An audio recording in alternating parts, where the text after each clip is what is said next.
حدیث نبوی پر آ جائیے۔ آپ سب نے سن رکھا ہے نا کہ قبر میں 3 سوال ہوں گے، بولیے سن رکھا ہے نا؟ آج آپ کو ایک نئی بات بتاتے ہیں، علماء کرام کو معلوم ہے، آپ کو بتا رہے ہیں۔ قبر میں 3 سوال ہوں گے۔ یہ حدیث بڑی توجہ سے سنیں، یہ اہل علم کے لیے اور اہل جو طالبان علم حدیث ہیں ان کے لیے۔ حضرت براء بن عازب، میں 3-4 حدیثیں بیان کروں گا۔ حضرت براء بن عازب راوی ہیں، اور یاد رکھ لیں کہ قبر میں 3 سوال ہوں گے۔ کیا؟ من ربوں کا، تمہارا رب کون ہے؟ دوسرا سوال ما دینوں کا، تمہارا دین کیا ہے؟ تیسرا سوال ما کنت تقول فی ھذا رجل محمد، حضور علیہ السلام کا چہرہ پاک دیکھیں گے کہ ان کے بارے میں عقیدہ کیا تھا۔ 3 بتائے جاتے ہیں نا۔ میں آپ کو وثوق کے ساتھ کہہ رہا ہوں، تیقن کے ساتھ کہہ رہا ہوں، اور ذمہ داری کے ساتھ کہہ رہا ہوں، یہ 3 سوال نہ بخاری میں ہیں نہ مسلم میں ہیں۔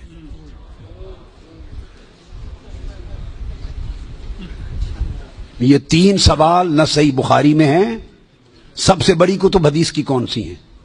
بخاری و مسلم، دونوں میں نہیں ہیں۔ یہ ہیں حضرت براء بن عازب رضی اللہ تعالیٰ عنہ، حدیث کے راوی ہیں۔ یہ ابو داؤد میں ہے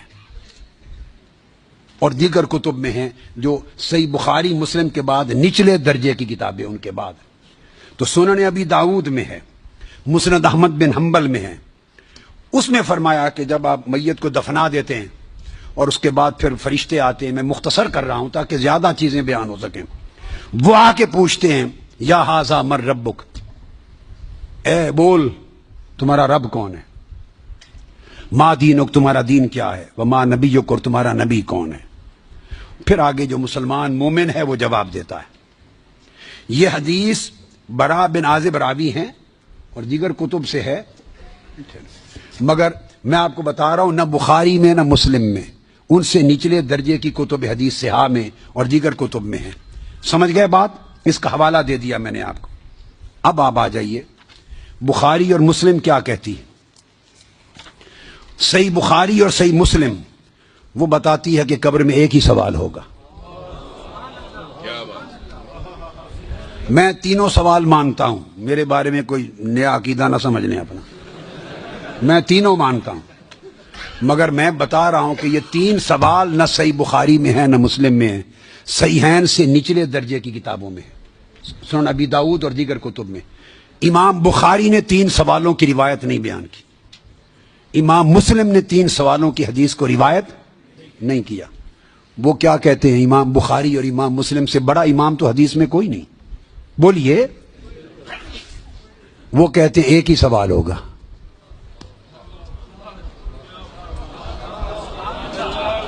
اب ٹکراؤ آ گیا بخاری اور مسلم کی صحیحین کی روایت میں اور نچلے درجے کی کتب صحاح کی روایت میں ٹکراؤ آ گیا، مگر ٹکراؤ نہیں، پھر تطبیق کریں گے، جوڑیں گے معنی کو۔ بخاری اور مسلم کہتے ہیں کہ 3 سوال کا ذکر کوئی نہیں ان کی روایت میں، ایک ہی سوال ہوگا۔ انس بن مالک رضی اللہ تعالیٰ عنہ روایت کرتے ان العبد اذا وضع فی قبره وتولى عنه اصحابه انه ليسمع قرأ نعالهم اتاه ملکان یقعدانه فیقولان ما كنت تقول في هذا الرجل لمحمد صلی اللہ علیہ وسلم۔ صحیح بخاری۔ یہ صحیح بخاری کتاب الجنائز کو اٹھا کے دیکھ لیں، حدیث نمبر 1308 جا کے مطالعہ کیجئے۔ پھر کتاب الجنائز میں حدیث نمبر 1673، صحیح مسلم کتاب الجنہ و صفت نعیمہا حدیث نمبر 2200، پھر ابو داؤد میں بھی ہے، نسائی میں بھی، احمد بن حنبل، ساری کتب صحاح میں یہ حدیث، اور بخاری اور مسلم کی متفق علیہ۔ اگر متفق علیہ حدیث کچھ اور بتائے اور نچلے درجے کی کتب حدیث اس سے مختلف مضمون بتائے اور تطبیق نہ ہو سکے تو کس کو اختیار کیا جائے گا؟ متفق علیہ کو۔ درست قاعدہ ہے نا؟ یہاں تطبیق ہے، آگے چلتے ہیں۔ مگر امام بخاری نے روایت کیا کہ حضور علیہ السلام نے فرمایا بندے کو جب قبر میں رکھ دیا جاتا ہے اور اس کے دفنانے والے جب چلے جاتے ہیں، اِنَّهُ لَيَسْمَعُ قَرْعَ نِعَالِهِمْ، عام میت بھی واپس جانے والوں کی جوتوں کی آہٹ سنتا ہے۔ یہ متفق علیہ حدیث کے الفاظ ہیں، اِنَّهُ لَيَسْمَعُ قَرْعَ نِعَالِهِمْ، پلٹنے والوں کے جوتوں کی آہٹ سنتا ہے. ہم جھگڑے کرتے پھرتے ہیں, خدا کا خوف ہونا چاہیے. عام میت پلٹ کے جانے والوں کی جوتوں کی آہٹ سنتا ہے. آپ کہتے ہیں اولیاء قبروں میں آپ کا سلام نہیں سنتا. ہم کس چکر میں, ہم نے عقیدے کہاں سے لیے ہیں, ہم نے کیا ڈھونگ رچا رکھا ہے. آقا فرماتے ہیں عام میت سنتا ہے قبر میں لیٹا ہوا جوتوں کی آہٹ. اگر ہم سمجھیں کہ اولیاء اور صلحاء جو عام میت سے اونچے درجے وہ قبر پہ آنے والوں کو نہیں سنتے, یہ عقیدہ کہاں سے آ گیا؟ جب لوگ مر جاتے ہیں تو فرشتے آ کے اٹھا دیتے ہیں اور بٹھا کر ایک ہی سوال کرتے ہیں, ما کنت تقول فی ھذا الرجل لمحمد. جب پوچھا جاتا ہے تیرا رب کون ہے تو سوال کا جواب لیک آؤٹ نہیں کرتے, مشکل میں ڈالا, بتاؤ اگر جانتے ہو تو رب کون ہے. پوچھا جاتا ہے تمہارا دین کیا ہے تو جواب کا اشارہ نہیں دیتے. اللہ نے اپنے سوال میں اور اپنے دین کے سوال میں مشکل رکھی ہے, اشارہ نہیں دیا. جب محبوب کا پوچھا ہے تو تھوڑا سا اشارہ بھی دے دیا ہے کہ میرے محبوب کے امتی گھبرا نہ جائیں. میرے محبوب کے امتی یا رسول اللہ کہنے والے کہیں مشکل میں نہ آ جائیں. بڑے میرے سوال کا جواب نہ آئے دیکھ لیں گے, میرے دین کا سوال اس کا جواب نہ آئے دیکھ لیں گے, میرے مصطفیٰ کے سوال میں کوئی فیل نہ ہو. آسانی کی. فرمایا اس ہستی کے بارے میں تو کیا کہا کرتا تھا؟ ساتھ ہی فرشتے بولتے ہیں لے محمد, ان کا نام محمد ہے. ہائے ہائے, پرچہ بھی دے دیا, کوشچن پیپر بھی دے دیا, جواب لیک آؤٹ بھی کر دیا, آسانی پیدا کر دی. اس ہستی کا نام محمد ہے. ایک ہی سوال بخاری اور مسلم متفق علیہ, تو میں نے آپ کو سارے حوالے دے دیے, آپ پوری بخاری اور مسلم اٹھا لیجئے. کئی بخاری اور مسلم میں اللہ کی عزت کی قسم میں نے کئی بار, مگر حرم مدینہ میں اور حرم مکہ میں اول لفظ سے آخر لفظ تک بخاری اور مسلم کے ختم کیے, ایک ایک لفظ ختم کیا, اپنے بیٹے کو پڑھایا حرم میں. اور کئی بار زندگی میں کوئی شخص بخاری مسلم میں مجھے 3 سوال دکھا دے, میں اپنا عقیدہ بدل لوں گا.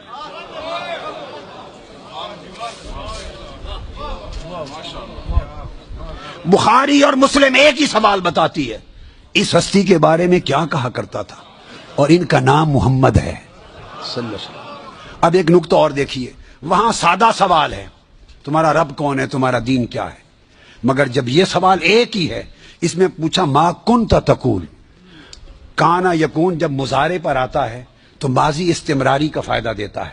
یہ نہیں پوچھا جائے گا جب قبر میں پردے اٹھا دیے جائیں گے اور چہرہ مصطفیٰ سامنے ہوگا, ملائکہ کے ہاتھ میں گرز ہوں گے کہ کیا جواب دے پاتا ہے یا نہیں. جب چہرہ مصطفیٰ سامنے ہوگا تو ہر بھولے ہوئے کو بھی سبق یاد آ جائے گا, پتہ چل جائے گا یہ تو مصطفیٰ ہے. چونکہ شان آشکار ہو جائے گی تو فرمایا یہ نہیں پوچھنا کہ ان کے بارے میں عقیدہ کیا ہے, یہ نہیں پوچھنا. فرشتوں پوچھنا ما کنت تقول, جب تقریر کرتا تھا جامع مسجد میں منبر رسول پر تو تب کیا کہتا تھا, جب جلسے کرتا تھا اور ذکر آتا تھا میرے مصطفیٰ کا, ما کنت تقول گلے پھاڑ پھاڑ کر تب کیا کہتا تھا, جب کتابیں لکھتا تھا تو میرے محبوب کی شان میں کیا لکھتا تھا. یہ نہ بتا کہ آج لے ان کی پناہ, آج مدد مانگ ان سے, کل نہ مانیں گے, قیامت کو اگر مان گیا. ارے جب چہرہ مصطفیٰ سامنے ہوگا,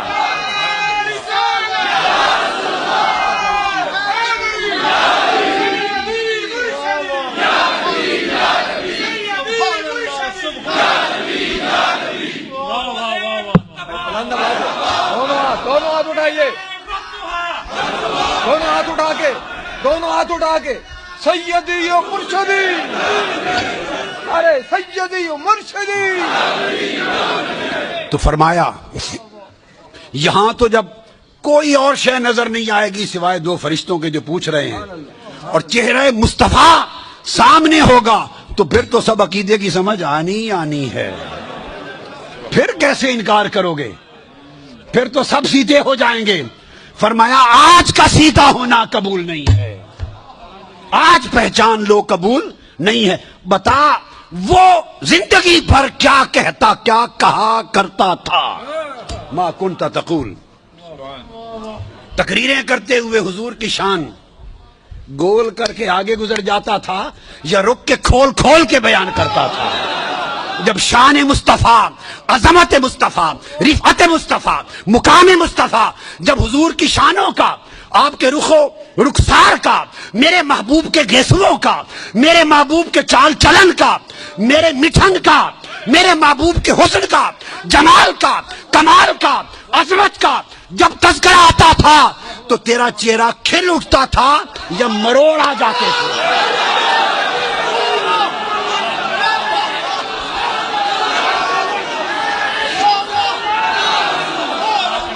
جب میرے محبوب کی نعت پڑھی جاتی تھی، جب میرے محبوب کی نعت پڑھی جاتی تھی، جب میرے محبوب کی عظمت کے تذکرے ہوتے تھے، اس وقت تیرے چہرے کا رنگ کیسا ہوتا تھا؟ کھلتا تھا یا پیلا ہو جاتا تھا؟ اور جب خطاب کرتا تھا حضور کی شان میں، ایسے دو چار جملے بول کے گزر جاتا تھا یا ساری رات اسی پر لگا دیتا تھا؟ ما کنت تقول فی حق ھذا الرجل لمحمد، بول کیا کہا کرتا تھا؟ کیا خوبصورت، وہ عقیدہ پوچھا جائے گا جو اس دنیا میں رہا۔ تو فرمایا پھر مومن بتائیں گے کہ یہ حضور ہیں، اور باقیوں کو یہ متفق علیہ حدیث بخاری مسلم کی۔ امام بخاری مسلم کا عقیدہ یہ ہے کہ ایک ہی سوال ہوگا، فرشتے کہیں گے چھوڑے باقی گلاں اے دس اس سونے دے بارے چ کی آکھنا ہوں دنیا چ، وہ باقی تبلیغاں تیریاں سن لواں گے، وہ ساری تبلیغاں، تیری تقریراں، تیری تبلیغاں، تیری کتاباں، تیرے مدرسے سارے دیکھے جان گے، پہلے دس اس سونے دے بارے چ کی آکھنا۔